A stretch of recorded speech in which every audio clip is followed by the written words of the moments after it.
Assalamualaikum warahmatullahi wabarakatuh. Perkenalkan, nama saya Muhammad Alvin dari Universitas Muhammadiyah Sidendre Rapa. Saya dari Fakultas Ekonomi dan Bisnis, mengambil jurusan Bisnis Digital. Jadi, saya akan menjelaskan prinsip dasar desain grafis. Nah, dalam desain grafis terdapat 8 prinsip utama yang perlu diperhatikan. Diantaranya ada kesatuan, keseimbangan, proporsi, penekanan irama, kesederhanaan, kejelasan, dan ruangan. Kita akan bahas 5 dari 8 prinsip desain grafis tersebut. Jadi yang pertama yaitu kesatuan atau unity. Kesatuan atau unity dalam desain grafis berarti kohesi, konsistensi, keutuhan, dan keselarasan semua unsur desain. Dengan memperhatikan prinsip kesatuan, karya yang kita buat bisa lebih padu dan menghasilkan tema yang kuat. Contohnya, saat memilih tone warna pada desain, kamu bisa menggunakan color palette supaya enggak ada warna yang saling bertabrakan.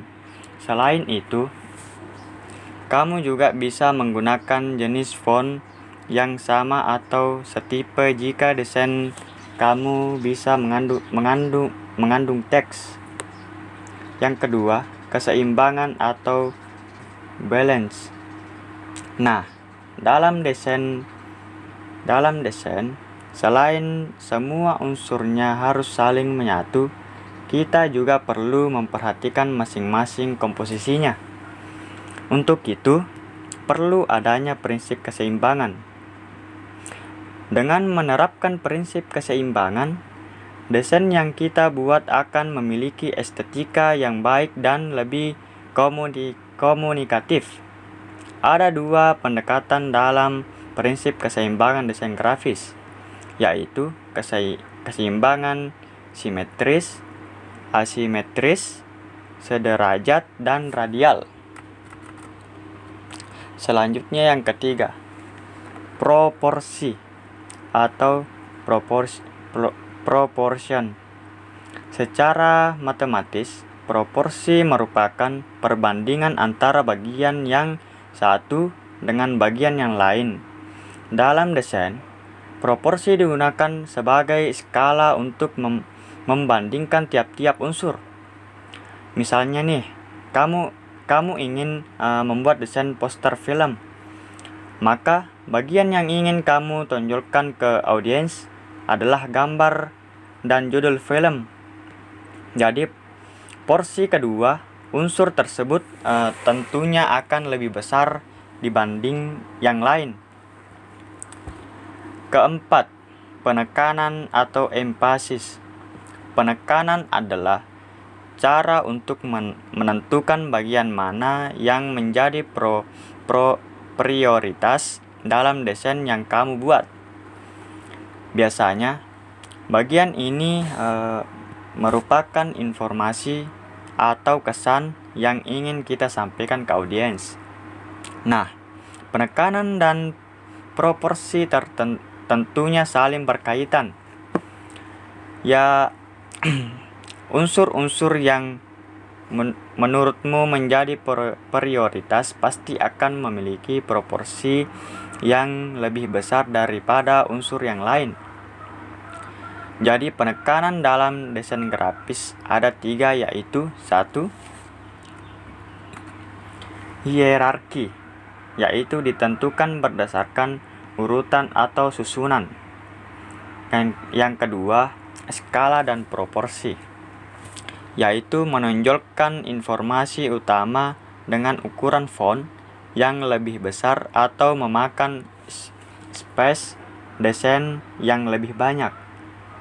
3. Kontras, yaitu menempatkan dua unsur desain yang saling bertentangan satu dengan yang lainnya dalam satu frame desain. Selanjutnya, irama atau ritme. Irama dalam desain grafis adalah pengulangan atau variasi pada unsur-unsur desain. Irama bisa dihasilkan dari pengulangan unsur-unsur yang sama dengan cara yang konsisten, atau unsur-unsur yang berbeda dari segi bentuk, ukuran, posisi, atau unsur, tapi membentuk pola berirama. Oleh karena itu, irama dapat membuat pandangan audiens bergerak dari satu pola ke pola yang lainnya, sehingga tercipta aliran pandangan saat melihat desain yang kamu buat. Nah, itulah unsur-unsur dan prinsip dasar dari desain grafis yang harus kamu pahami dengan baik. Semoga setelah mempelajari materi ini, kamu jadi semakin mahir lagi ya dalam membuat desain. Balik lagi ke definisi awal. Desain grafis itu bukan cuma sekedar karya, tapi media penyalur informasi juga. Jadi, jangan sampai inti yang ingin kita sampaikan enggak tersalurkan dengan baik karena desain yang kita buat kurang memperhatikan prinsip desain di atas. Selesai sudah materi kita ini. Tentunya bahasan tentang desain grafis masih sangat luas untuk dibahas. Sekian dari saya. Wassalamualaikum warahmatullahi wabarakatuh.